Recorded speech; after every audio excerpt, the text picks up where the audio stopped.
बिहार के गांवों में रहने वाले लोगों को आने वाले दिनों में एक नए टैक्स सिस्टम का सामना करना पड़ सकता है। अगर इस प्रस्ताव को मंजूरी मिलती है तो बिहार के गांव में भी नगर निगम की तर्ज पर कई तरह के टैक्स लागू हो सकते हैं। ऐसे में बड़ा सवाल ये है कि आखिर बिहार के गांव पर अब टैक्स क्यों लगाना चाहती है सरकार। इसके पीछे बिहार सरकार का क्या मकसद है, इस खबर से जुड़ी पूरी जानकारी देखिए इस रिपोर्ट में।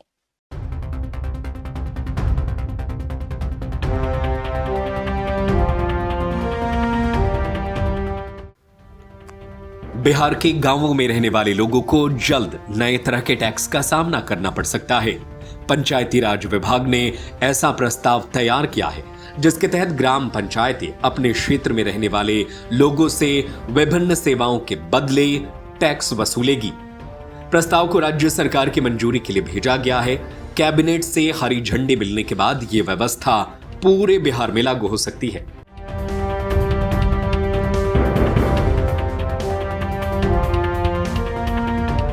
प्रस्ताव के अनुसार गांवों में सफाई व्यवस्था और पेयजल सुविधाओं के उपयोग के लिए अब टैक्स लिया जाएगा।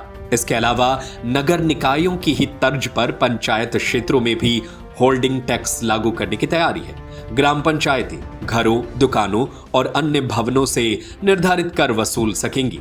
पंचायत क्षेत्र में सरकारी या निजी भवनों पर होर्डिंग और बैनर लगाने के लिए भी शुल्क देना होगा। इससे पंचायतों की आय बढ़ाने का प्रयास किया जाएगा।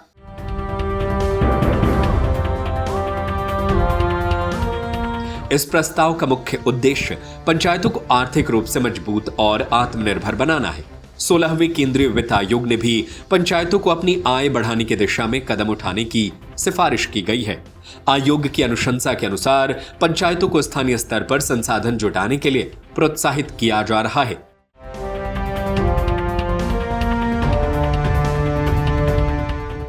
वित्त आयोग की सिफारिश है कि ग्रामीण क्षेत्रों में प्रत्येक घर से सालाना औसतन 1000 रुपए से अधिक का टैक्स वसूला जाए।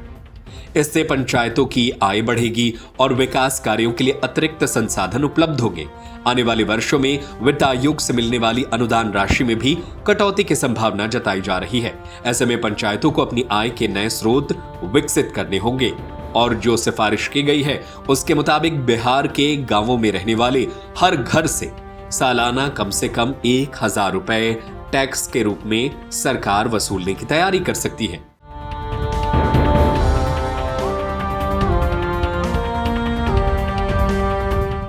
प्रस्ताव में गरीब परिवारों को राहत देने का भी प्रावधान है। प्रधानमंत्री आवास योजना के तहत बने घरों को सालाना होल्डिंग टैक्स संबंधित विभाग द्वारा वहन किया जाएगा, यानी पीएम आवास के लाभुकों को सीधे यह टैक्स नहीं देना पड़ेगा। प्रस्ताव के अनुसार आवासीय और व्यावसायिक भवनों के लिए अलग अलग टैक्स दरें तय की जाएंगी। व्यावसायिक भवनों पर अपेक्षाकृत अधिक टैक्स लगाया जा सकता है। भवन का स्थान, आकार और उपयोग पर भी टैक्स निर्धारण का आधार बनेगा। मुख्य सड़क पर स्थित भवनों और बाजार क्षेत्र के मकानों पर टैक्स की दर गांव के अंदर स्थित सामान्य आवासों से अलग हो सकती है। सरकार का मानना है कि इस व्यवस्था से पंचायतों की इनकम बढ़ेगी और स्थानीय स्तर पर विकास कार्यों को गति मिलेगी। हालांकि अंतिम फैसला राज्य कैबिनेट की मंजूरी के बाद ही होगा। वैसे इस पूरी खबर पर आपकी क्या राय है, हमें अपनी राय नीचे कमेंट बॉक्स में जरूर बताएं।